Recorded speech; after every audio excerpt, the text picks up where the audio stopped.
내가 무릎 꿇으면 하나님이 일어서신다라는 제목으로 하나님 말씀 증거하도록 하겠습니다. 우리는 최선을 다하는 것을 잘 사는 길이다 이렇게 배워왔습니다. 그리고 사회가 무언에 동의를 하고 교회도 그런 것 같습니다. 그래서 뭐 이런 제목들 많이 있더라고요. 제가 검색을 해보니까 설교 중에도요. 우리가 최선을 다할 때 하나님께서 은혜를 주신다 뭐 이런 식이에요. 그러니까 참 인간은 최선이라는 거를 잘 못 버리는 것 같아요. 할 수 있다고 생각을 하는 것 같다고. 그래서 우리 피 속에는 지성이면 감천이다 이런 게 있다고요. 정한수 깨끗한 물 떠놓고 비나이다 비나이다 하면은 하나님이 감동받는다 뭐 이런 게 몸에 있는 것 같아요. 그래서 기독교에도 이런 게 들어와서 불교의 일천배 이런 게 있잖아요. 1000번 절하고 뭐 이러는 거. 일천번제 그거를 1000마리 양 드리는 건데 그걸 1000번째인지 알고 한자를 잘못 해석한 거지. 그래서 1000일 동안 뭐 새벽기도 한보가 이루어진다. 그러니까 뭐에 지성이면 감천이다 뭐 이런 식으로 오독을 할 때가 많이 있죠. 대표적인 게 바리새인들이 그렇지 않았습니까? 외형적으로 뭐 많이 하고 보이는 거 하고. 그러니까 내가 최선을 다하면 하나님이 인정하신다. 바울도 변화되기 이전에 사울일 때 나름대로 열심히 뭐예요? 열심히 그걸 최선이지 뭐. 최선 다음에 하나님이 감동하실 거다. 근데 그게 오히려 예수님 핍박하는 게 되지 않습니까? 최선을 강조하는 신앙은 공로를 강조하는 신앙하고 별로 다르지 않습니다. 그래서 교회에서는요, 사람에 대해서 너무 높임을 주거나, 목사님 가운데도 무슨 어떤 분은 공로 목사 뭐 이런 게 있는데, 난 별로 그 이름이 안 좋다고 생각해. 아니, 충성 다 못했지 무슨 공로 목사가 어디 있어. 그 하나님 나라에서 상이 없을 수도 있죠. 이러다 내가 또 공로 목사님한테 욕 먹겠다. 예. 그러나 좀 이상하지 않아요? 어떻게 기독교에 공로 목사가 있을 수 있나? 예, 그런 거는 뭔가 좀 이상해요. 그죠? 그러다 보니까 신앙이 축제가 아니라 숙제가 돼버립니다. 축제잖아요. 우리가 구원받은 기쁨으로 감격하면서 그냥 자유롭게 뛰는 건데 그 짐이에요. 신앙이 숙제하는 느낌으로. 그래서 무거운 짐을 지고 있어요. 짐진 자들 내게 오면 쉬게 하리라 그랬는데 축제입니다. 그리고 신앙이라는 것은 최선 다하고 그런 게 아니라 받아서 은혜를 누리는 거예요. 우리가 오늘 제일 먼저 나오는 두 가지 예가 있는데 하나님의 기준대로 우리가 하나님의 요구대로 살 수 있느냐? 못 산다는 거죠. 우리 완벽하지 않습니다. 우리 연약하고 부족하고 죄인이고 어려울 정도 아니에요. 불가능합니다. 그래서 첫 번째 나오는 게 두 가지 예를 들은 거예요. 니네들이 최선을 다해 살 수 있다고? 하나님이 요구하시는 수준에 맞출 수 있어? 최선의 허망함. 두 가지 예를 들고 있죠. 남들을 실족시키는 거. 또 하나는 용서하는 거. 우리가 용서가 됩니까? 아무리 잘 떤다고 남에게 실족이 안 돼요? 이 두 가지를 통해서 최선으로 안 되는 거, 그런 걸 우리에게 보여주고 있습니다. 1절과 2절 읽겠습니다. 시작. 예수께서 제자들에게 이르시되 실족하게 하는 것이 없을 수는 없으나 그렇게 하게 하는 자에게는 화로다. 그가 이 작은 자 중에 하나를 실족하게 할진대 차라리 연자맷들이 그 목에 매어 바다에 던지는 것이 나으리라. 그러니까 실족시키지 말라. 실족시키기 얼마나 무서운 일이냐면 연자맷돌 베고, 연자맷돌 무지 무거운 거잖아요. 그죠? 이렇게 소나 말이 뭐 이렇게 돌리는 건데, 우리 목에 매면 우리 못 빠져나와요. 죽여버리겠다 그런 얘기죠. 그러니까 이 정도로 실족해 하는 자는 죽여버린다 그런 거 아니에요? 그러니까 연자맷돌 메고 죽는 게 낫다. 그러니까 죽는다 그런 거죠. 그러니까 실족이란 말을 요즘에 잘 안 쓰고 상처받았단 말을 많이 쓰잖아요. 하여튼 여러분이 상처 안 주고 삽니까? 우리 맨날 내가 상처받았다 그러는데 그 상처는 누가 줘? 상처받았던 사람일수록 상처를 줄 가능성이 크죠. 되게 설치는 사람이 상처를 주는 거니까. 그죠? 상처 받은 거 저도 기억이 많이 나는데 생각해보니까 내가 상처를 더 많이 줬겠지. 말 많이 하고 뭐 이러는데. 그러니까 실족해 하지 않는다. 그렇게 노력한다고 되나요? 죄도 많이 짓고 잘못된 행실이 있고 그래서 실족 되게 많이 했던 것 같아요. 저 연단맷돌 몇 개 매야 돼. 근데 의도가 좋아도 실족해 하는 경우가 있어요. 의도 좋은 것만 얘기할게요. 뭐 나쁜 거는 말할 것도 없고. 예를 들어서 어떤 권사님이 저한테 실족을 했대. 그래서 왜 실족을 했냐 그랬더니 꽤 된 얘기인데 제가 인사를 안 받는데요. 인사를 안 받는다고 2달이 건너가지고 왔어. 엄청 실족했다고. 그래서 왜 그런가 했더니 이분은 자기가 눈이 좋으니까 시력이 좋으니까 20m 밖에서 저한테 인사를 하는 거예요. 목사님 안녕하세요. 이분은 또 부끄러워하는 분이거든요. 되게 여성적인 권사님이셨어요. 안녕하세요. 나는 안 보이거든. 뭐 20m 밖에서 인사를 하던 말던 나는 뭐 그냥 풍경으로 보이지 아무것도 안 보이는데 시력이 그렇게 안 좋은데 근데 이분은 혼자 외면했다고 생각을 하면서 온갖 생각을 다 하는 거예요. 그러니까 자기 약점을 얘기하는 거죠. 내가 돈이 없어서 인사를 안 받는 거야. 내가 배운 게 없어서 인사를 안 받는 거야. 우리 목사님은 나를 부끄러워해서 인사를 안 받는 거야. 나는 전혀 생각도 없고 보이지도 않았던 건데. 그래서 혼자 실족을 해줬어요. 이분이 이제 연세가 드셔가지고 투병을 하시는 상황이 되었는데 그 말씀을 뭐 이렇게 전에 들었다니까요. 그래서 제가 뛰어갔죠. 진실되게 사과했고 뭐 사과가 제일 중요한 것 같아. 뭐 설명해봐야 뭐 그분이 뭐 아픈데고 이해하겠어. 뭐 내가 눈이 나빠서 안 보였다고 백날해봐야. 그리고 마지막에 했죠. 저 시력이 나쁘죠. 안경 벗어가지고 이 두께를 보라고 만져보라고. 이러면 잘 안 보인다고 그렇게 얘기했는데 약간은 위로를 받으시는 것 같아요. 그래서 제가 몇 번 찾아갔어요. 근데 그분이 나중에 미안해 하시더라고. 그렇게 너무 많이 오지 말라고. 그래서 제가 그랬죠. 연자맷돌 메고 싶지 않아서 그래요. 실족하면 연자맷돌 매는 게 낫다 그러잖아요. 제가 볼 때 연자맷돌 매는 것보다 그거 여러 번 찾아가는 게 훨씬 쉬운 일이죠. 이거 말고도 뭐 제가 목회하면서 엄청나게 많아요. 만약에 실족해하는 자에게 연자맷돌 메고 죽으라 그러면은 저는 죽어요. 지옥 간다고. 이걸로 어떻게 살아남을 수 있어? 여기서 최선으로 되나? 최선을 다해도 입장이 다르기 때문에 실족해하는 일은 계속 있다라는 것입니다. 우리 실족해 하지 말아야 되겠죠. 노력은 하지만 최선 다해도 안 돼. 제가 볼 때 굉장히 신실하신 목사님이야. 충성도 하고. 그러다 보니까 일을 많이 하니까 피곤하잖아요. 예배 시간마다 줘라. 그거 보고 실족한 성도 되게 많아. 왜 목사가 좋으냐? 그래서 내가 설명을 해줬지. 저분은 굉장히 교회 일을 혼자 맡아서 하시고 이전 꽤 있었던 일이에요. 열심히 뛰시고 그랬던 분이라고. 근데 성도들은 그거 이해 못해. 그래도 왜 예배 시간에 좋으냐? 실족 되게 많이 해요, 그거. 그래서 제가 부탁을 했어요. 목사님이 충성하는 거 다 하니까 예배 전에 좀 자다 오라고. 자다 오라고. 근데 그건 은사야. 자다 왔는데 또 줘라. 근데 일은 잘해. 그거 어떡합니까? 그러니까 그분도 그래. 제가 볼 때 뭐 실족하게 할 마음 없고 제가 볼 때 충성스러운 종이에요. 하나님, 내가 볼 때 그 정도면은 뭐 제3자가 볼 때 뭐 별로 그렇게 문제시할 거 없을 정도로 하나님 앞에서는 모르겠지만 충성스러운 종이라니까요. 근데 실족해 하잖아. 그런 것들이 있고요. 또 어떤 분들은 뭐 음식 먹는 거 요즘 시대에 뭐 별 문제 없잖아요. 근데 음식을 가려서 먹는 거. 자기는 입맛이 특이하다고 생각하는데 목회자 얘기해요. 음식을 가려 먹어. 그걸 또 실족하더라고. 목사가 왜 저러냐고. 뭐 그것만 먹으려고 그러고 싫은 거 안 먹는다 그러고. 어떤 목사님은요. 어디 가면 고기만 먹어. 그래서 성도들이 안 들어가. 혼자서 고기 반 먹어. 막 파리보 먹고. 그래서 나는 고기가 좋다. 뭐 단백질이 들어가야 좋다. 그래 뭐 혼자 가서 살아라. 뭐 이래가지고 잘 안 부르더라고. 근데 본인은 몰라. 그게 자기 남성다움인지 알고 자기가 돈 안 내니까. 그게 얼마나 비싼 돈을 내고 있는지를 모르고. 그러니까 실족해 하는 건데 그보다 좋은 분이에요. 나쁜 분 아니라니까. 하나님 앞에서 신실한데 자기가 하는 행동들을 모르잖아요. 그거 뭐 설명해 준다고 아나? 그러니까 실족치 않게 한다라는 건 이건 최선하고 관계가 없습니다. 인간은 연약하고 부족하기 때문에 이거 안 된다는 거예요. 또 하나 예수님이 보여주는 예가 뭐예요? 용서라는 거예요.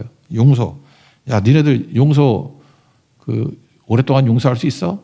마태복음 18장에는 70번씩 7번이죠. 490번. 그건 뭐예요? 영원히 용서하라 그런 거죠. 이거 안 되잖아요. 3, 4절 읽겠습니다. 시작. 너희는 스스로 조심하라. 만일 내 형제가 죄를 범하거든 경고하고 회개하거든 용서하라. 만일 하루에 7번이라도 내게 죄를 짓고 7번 내게 돌아와 내게 회개하거나 하거든 너는 용서하라 하시더라. 그러니까 7번 용서하라. 그러니까 계속 용서하라 그런 뜻이죠. 마태복음 18장 취지에 의하면은 뭐 끝없이 용서하라. 우리가 용서가 됩니까? 용서하긴 하지만 어느 순간은 용서가 안 되잖아요. 그래서 뭐 공적이라 그러고 저거는 뭐 안 된다 그러고 용서하면 뭐 질서가 깨진다 그러고 예수님이 우리를 용서하시지 용서 우리 못 하잖아요. 이거 우리 능력으로 안 돼요. 근데 교회가 왜 문제가 됩니까? 용서를 못해서 다 문제가 되는 거 아니에요. 그래서 저는 그래요. 하나님께서 우리에게 힘을 주시는 이유가 뭐냐 하면 보약이 되라고. 그래서 여러분들 좀 하나님께서 축복을 주신 분들은요. 하나님 축복을 주신 목적이 한 보자기 5개쯤 갖고 다녀야 돼. 그래서 누구 허물이 보이면 확 펼쳐가지고 가려주고 어떤 사람의 부끄러움이 보이면은 그거 막 외치면 막 되게 부끄러워할 거거든. 수치를 가려줘야 되고 어떤 데는 죄도 가려줘야 돼. 죄. 베드로 전서에 나오잖아요. 그죠? 사랑은 허다한 죄를 뭐 덮는다 이러잖아요. 그러니까 보자기 되라 그런 얘기죠. 무엇보다도 뜨겁게 사랑하라. 4장 8절인가? 사랑은 허다한 죄를 덮는다. 그러니까 보자기 되라고. 제가 요즘에 어떤 잘 나가는 형제가 있길래 뭐 자기의 딸은 이렇게 자부심 있게 하나님의 축복이다 얘기를 하더라고요. 그래서 얘기를 쭉 나누고 난 다음에 제가 이 얘기했어요. 보자기 되라고. 분명히 중요 위치에 놓여 있으니까 굉장히 많은 사람들 만나게 될 거고 허물인 사람도 만나게 될 거라고. 그때마다 하나님이 받은 축복을 가지고 용서하라는 건 딴 게 아니다. 뭐 당신 앞에서 뭐 죄 짓고 뭐 함부로 대들고 할 사람 없다고. 그런데 허물이 보일 때마다 덮어주라고. 보자기 하루에 5개씩 던지라고. 그럼 아마 크게 될 거라고. 그랬더니 이게 효과가 있대요. 자기가 보자기라고 생각하고 부끄러움과 허물인 사람들이 이렇게 가려주고 하다 보니까 지금 회사가 너무너무 잘 되고 있어. 더 은혜가 넘치고 있고 따뜻해졌대요. 근데 이게 뭐 지금 잘 되는 것만 그렇지 자기 상태 안 좋으면 또 이게 되나? 용서가 끝까지 안 된다는 것입니다. 여러분들 연예인들 중에서도 좋아하는 사람이 있고 뭐 그렇지 않은 사람이 있죠. 저는 장도연 개그맨을 되게 좋아해요. 이유가 뭐냐? 남자들은 장도연 다 좋아할까? 그러니까 예를 들어서 그 상대편에 있는 그 또라이 같은 개그맨이 장도연을 좀 세게 때렸어. 진짜 아팠어. 그러면 여자들 같으면 이게 탁 토라지면서 화를 내고 그러잖아. 여자를 100이면 99명 다 그러잖아. 장도연은 그거를 웃어. 어색하게 웃으면서 상대방에게 누가 되지 않도록 그냥 그걸 또 웃으고 넘어가고 해요. 그래서 남자들이 너무 좋은 거야. 저런 여자 현실에 존재하지 않으니까. 난 그래서 어떤 때 장도연 보면서 위로받아. 저게 진짜 여자구나. 저런 여자 있을까? 나 장도연 이렇게 뭐 코미디 하는 거 뭐 이런 거 보고도 위로받고 특별히 수상 소감하는 때 위로를 받아요. 내가 작년인가요? 여러분들 다 보셨을 거예요. 그 엘르에서 그 어워드라고 뭐 상 주는 게 있어요. 엘르라는 잡지에서. 그런데 갑자기 인터뷰를 하는데 아니 수상을 했어요. 그랬더니 뭐 이소리 저소리 하는데 너무 길게 해. 그래서 장도연이 그렇게 교만한 사람이 아니기 때문에 저럴 리가 없다. 알고 봤더니 그 블랙핑크가 좀 늦게 왔는가 봐. 유명하잖아. 블랙핑크가 늦게 오면 아마 앞에서 좀 시간 좀 때워달라 그랬는가 봐. 근데 그 보자기 같이 자기의 누추함, 뭐 부끄러움 이런 거 다 토로하면서 어떻게든 그 시간 3분 넘게를 채우더라고. 난 그때 느낀 게 뭐냐. 장도연은 은혜의 보자기다. 사랑의 보자기다. 이게 용서하며 사는 거구나. 이게 품고 사는 거구나. 그래서 3분을 다 보여주려고 그러다가 너무 길어서 1분 22초부터 해서 1분 30초만 이건 설명이 안 돼. 한번 보세요. 사실 제가 눈이 안 좋아서 눈에 뵈는 게 없어요. 그리고 똑같네. 목이 말라가지고 샴페인을 몇 잔 찌그렸더니 지금 많이 정신이 혼미합니다. 너무 재밌네요. 그리고 제가 어디 갔어 이렇게 마이크를 잡아보겠어요. 네, 마침 다행인 게 아유 감사합니다. 감사합니다. 이게 사실 너무 길다라고 느껴지시는 분도 있을 거라고 생각하는데 아직 블랙핑크가 도착을 안 해서 제가 그 시간에 때워야 돼요. 여러분 그러니까 간단히 바람잡이라고 생각하면 되고 네 중국인 아니에요. 워시 한국어. 네 그리고 늘 제가 사실 스타일에 대해서 되게 쫄보인데 제 스타일을 늘 멋있게 완성시켜주는 제 스타일리스트 우리 김선영 씨께 무한한 감사를 드리고 네 이렇게 늘 열심히 하다 보면 언젠간 우리 정윤기 씨의 뮤즈가 되어 있지 않을까 혼자만의 그런 기분 좋은 상상을 했나요? 블랙핑크 도착했나요? 아직 아닌가요? 더 하라고요. 뭐 노래 한 곡 할까요? 아니 이렇게 고급스러운 시상식에서 네 제가 그럼 한 소절만 불러볼게요. 자 여러분 이 세상은 얼마나 아름다운 세상이게요. What a wonderful world입니다. I see trees of green, red roses too. I see them blue for me and you. 자 지금 엘르 심사위원 몇 분은 괜히 줬다라는 생각하시겠지만 아니에요. 대중이 저를 선택했습니다. 저 이만 내려갈게요. 창피하니까요. 고맙습니다. 예, 됐죠. 이게 참 이런 센스가 있는 것 같아요. 마음이 따뜻한 것 같아요. 그러니까 근데 이렇게 다 못 살잖아요. 하여튼간에 예수님께서 우리에게 보여주시는 건 뭐냐면 최선으로 산다라는 거 되냐? 너 맨날 그 걸림도 들고 그죠? 실족하게 하고 또 용서도 안 되고. 그랬더니 그 얘기를 듣던 제자들이 뭐 안 돼 보이는가 봐. 그래서 5절에 보니까 우리에게 믿음을 더하소서. 약간 뚱땅지 같죠? 믿음을 더하소서. 은혜 주십시오. 그 얘기죠. 우리 힘으로 안 될 것 같은데요. 주님 은혜 주세요. 믿음을 주세요. 그렇게 얘기했다라는 것입니다. 우리 부족해서 이거 안 될 것 같아요. 그때 예수님이 겨자씨 믿음을 소개하고 있습니다. 6절 다 같이 읽겠습니다. 시작. 주께서 이르시되 너에게 겨자씨 하나 얼마나 믿음이 있었더라면 이 뽕나무더러 뿌리가 뽑혀 바다에 심기울라 하였을 것이요 그것이 너에게 순종하였으리라. 우리나라 뽕나무가 아닙니다. 뽕나무가 얼마나 큰지 삭겨가 올라갈 정도예요. 큰 나무예요. 그죠? 큰 나무라고. 그 나무가 뿌리가 되게 깊거든요. 그거 뽑혀가지고 바다에 못 가요. 불가능한 얘기를 하고 있다고. 그러니까 무슨 얘기예요? 기적이라는 거죠. 겨자씨만한 믿음만 있어도 그런 기적이 나타난다. 여기서 겨자씨 믿음이 뭔가요? 뭐 어렵게 생각하지 말고 겨자씨는 작은 거잖아요. 작지만 진짜 믿음 또는 진실한 믿음. 그러니까 믿음은요 진짜가 돼야 돼요. 그래서 예수님이 뒤에 나오는 얘기들이 진짜 믿음이 뭔지를 보여주고 있잖아요. 그게 겨자씨 믿음이거든. 최선을 다하는 게 믿음 아니고 그 최선을 다하는 게 믿음이라 그러면 탕자 비유에 나오는 집안에 있는 형 믿음이죠. 최선을 다했는데 정말 싸가지 없잖아. 그죠? 기독교는 최선 아니에요. 최선으로 뭐 이룬다 그런 거 아니라고. 잠깐 최선으로 뛰려고 그러지 말고. 그러면 결국은 집안의 형밖에 안 돼요. 그러면 겨자씨 믿음, 진짜 믿음이 뭐냐. 그 다음에 나오는 일련의 에피소드. 여기서 3가지로 설명할 수 있습니다. 진짜 믿음이 뭔지. 또는 겨자씨 믿음이 뭔지. 첫 번째는 하나님이 나를 사용하시는 것 자체가 은혜라는 것을 아는 것. 그게 진짜 믿음이에요. 뭘 이렇게 대접해주고 공로 인정해주고 그게 아니라 나를 사용하신다는 거. 하나님이 나를 사용하신다는 것 자체가 이게 은혜라고 깨닫는 게 그게 진짜 믿음이라는 거예요. 여러분 오늘도 수요일에 예배 나오셔가지고 뭘 받고 응답받고 뭐 이런 것보다도 내가 무엇이 간데 이 비 오는 수요일 날 주님이 재림하실 것 같은데 이런 날 내가 예배를 나와서 여기 앉아있나.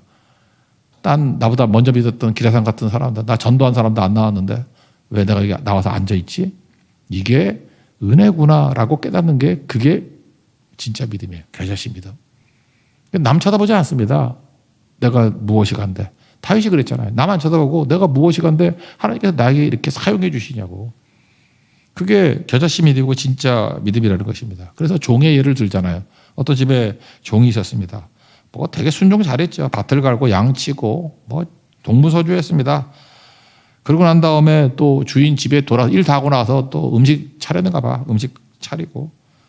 그러고 난 다음에 주인이 이곳에 와서 먹어라. 뭐 잘했다. 그런 말을 하냐는 거예요. 안 하는 되게 냉정한 주인이 있었다. 9절 보세요. 명한 대로 하였다고 종에게 감사하겠느냐. 종의 태도. 10절 다 같이 읽겠습니다. 시작. 이와 같이 너희도 명령받은 것을 다 행한 후에 이르기를 우리는 무익한 종이라 우리가 하여야 할 일을 한 것뿐이라 할지니라. 무익한 종 가치 없다 그런 뜻이에요. We are unworthy servants. 가치가 없다는 거예요. 자기에게 가치를 두지 않습니다. 누구의 가치 둬요? 주인에게. unworthy servant. 주님이 나에게 일을 주신 거기에 가치가 있는 거지. 나같이 가치 없는 종에게 일을 맡기셨으니 얼마나 대단합니까? 이런 거죠. 그러니까 자기 최선이라는 거 뭐예요? 내가 강조돼 있잖아요. 내가 뭘 기여하고 내가 주님을 위해서 뛰고 나 없으면 주님만 소원해 뭐 이따위 소리 하는 게 이게 최선이에요. 엉터리거든. 내가 무엇이 간데 나를 이렇게 사용해 주십니까?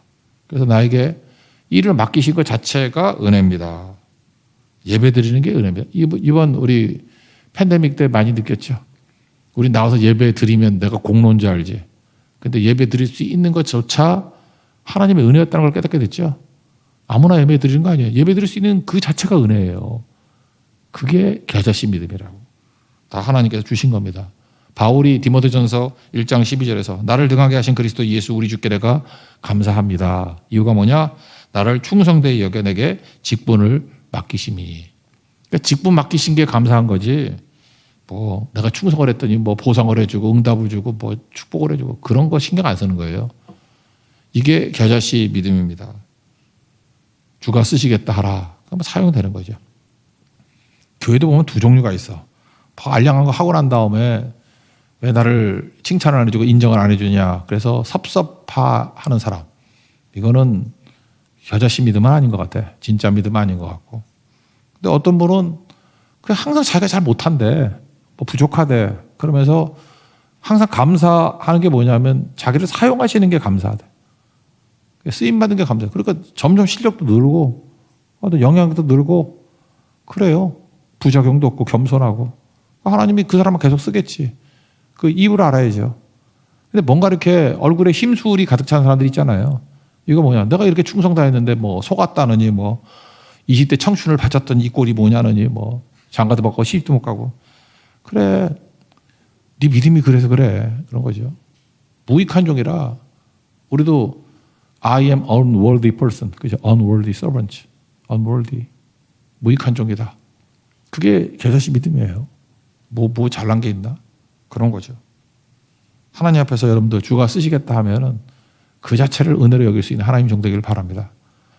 두 번째 내용의 스토리는 뭐 10명의 나병 환자에서 나오는 거죠. 순종의 걸음. 그게 걸음이 있는 거, 행동이 있는 거죠. 순종의 행동이 있는 거. 그게 겨자씨 믿음이에요. 믿음 걸음이 있어야지. 맨날 뭐 관념에 머물러 있으면 되나? 예루살렘에 가십니다. 십자가 지러 가시는 거죠. 죽으러 가는 길입니다. 예수님도 뭐 죽으러 가니까 뭐 생각이 많았겠지. 근데 저기서 비명 같은 절규가 들립니다. 10명의 나병 환자가 소리를 질러요. 원래 나병 환자는 소리 지르면 안 되거든.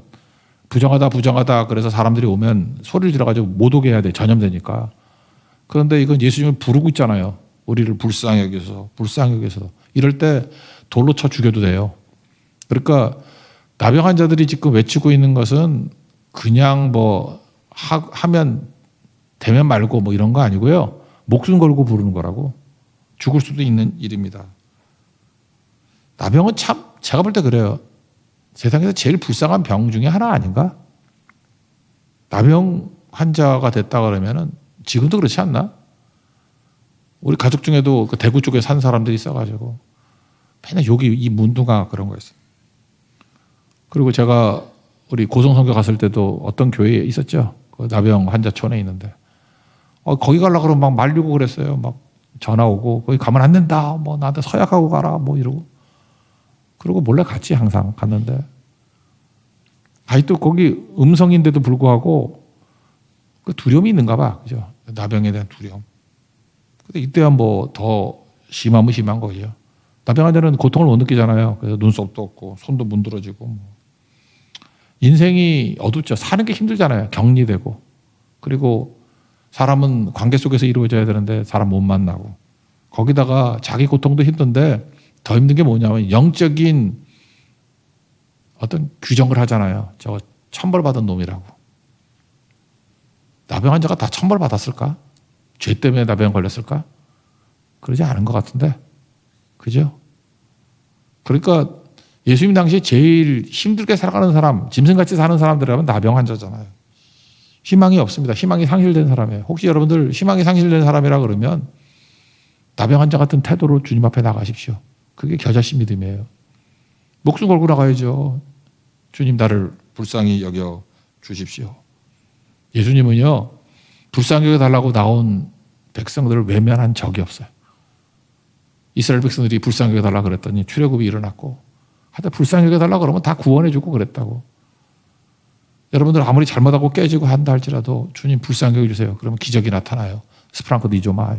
주님이 불쌍히 여길 때 기적이 나타나게 된다는 것입니다. 이들의 부르짖음과 눈물을 보신 것 같아요. 그래서 돌아서셔가지고 고쳐주잖아요. 여기 보세요. 나병 환자가 치유받게 된 게 자기 자신이 완벽해서 아닙니다. 최선을 다해서 아닙니다. 예수님이 불쌍히 여겨주셔요. 그게 예수님이 움직이는 동인이에요. 그러니까 여러분들 예수님을 움직이게 만든다 그러면 최선 아닙니다. 나를 불쌍히 여겨주세요. 그게 예수님을 움직이는 거라고.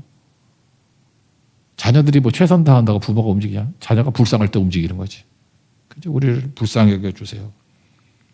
절망 속에서 부르짖으면 주님 우리를 불쌍히 여겨주십니다. 그게 우리의 소망이라는 거예요. 근데 이들이 예수님께 나와서 불쌍히 여겨달라. 그것도 겨자씨 믿음이지만 그 다음에 어떤 결과가 나은 것도 아니에요. 그냥 제사장한테 가가지고 제사장이 증서가 필요했거든. 다 낫다라는 거. 낫지 않은 상태에서 가라 그랬는데 발걸음이 있잖아. 이게 겨자씨 믿음이에요.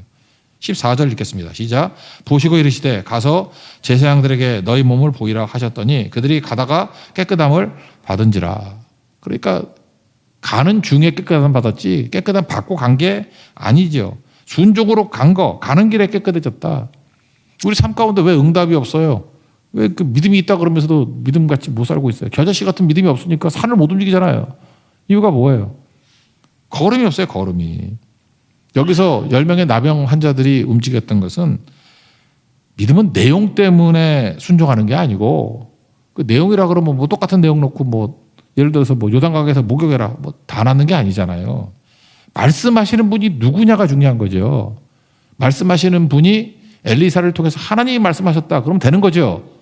아들이 이삭을 바치라. 이 말씀하신 분이 하나님이면 되는 거죠. 그러니까 말씀하신 분이 누구냐. 그게 더 중요한 거지. 뭐 내용이 중요해? 우리 우상숭배하는 사람들 특징은 뭐냐면 누가 한번 됐다 그러면은 그 방법을 들고 나와. 그게 과학인지 알고. 과학은 똑같은 일을 반복해서 똑같은 결과가 나오는 거 아니에요. 성경은 고백적 언어라니까요.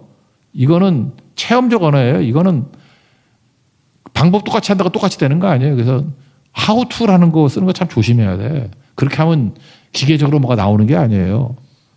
말씀하시는 분이 하나님이면, 말씀하시는 분이 예수님이면 된다. 그러니까 예수님이 말씀하시면 뭐든지 하겠다.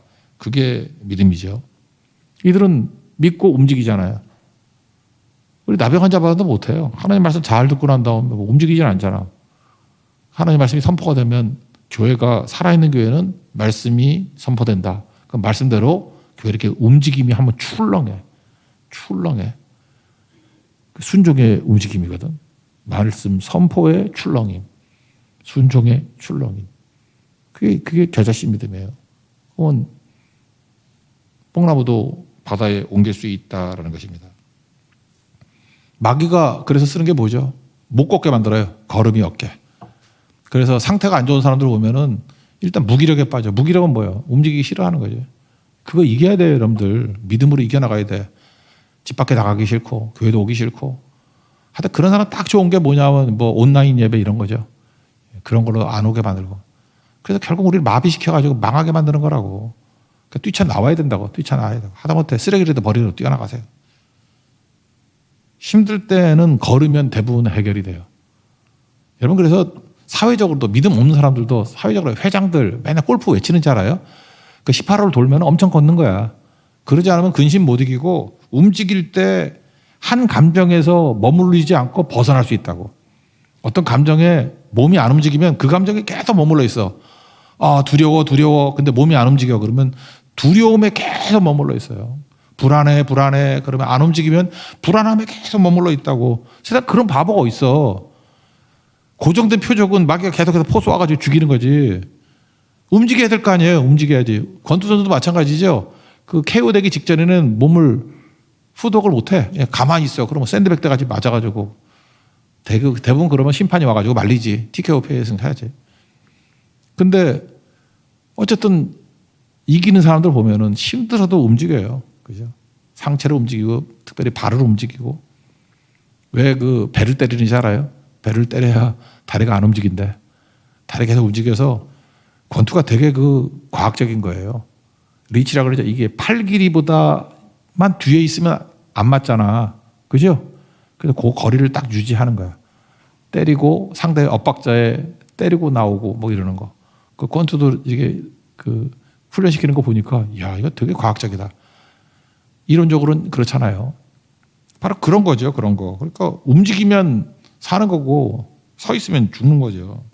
움직이지 않으면 생각도 고정돼 있고 자기 기분도 고정돼 있고 자기 시야도 고정돼 있어요. 그래서 망해요. 근데 걸어보세요. 순종의 발걸음 바뀝니다. 다 바뀌어요. 걷는 순간에 더 이상 이 덕지덕지 과거의 것들이 붙어있지 못합니다. 걸으면 방향이 생기고요. 걸으면 호흡이 바뀌고 시선이 바뀌고 순종의 발걸음이 그런 거라고요. 그래서 교회가 성도들이 순종하는 그 순간에 모든 게 바뀌어버리면 모든 게. 그래서 순종이 뭔지 잘 모르니까 믿음이 없으니까 그냥 밖에 나가서 걷기라도 하라고. 아, 그래서 걷기만 해도 바뀌는구나. 근데 그게 믿음의 발걸음이라 그러면 어마어마한 거죠. 여호수아서의 주제가 그거 아니에요? 믿음의 발걸음 아니에요?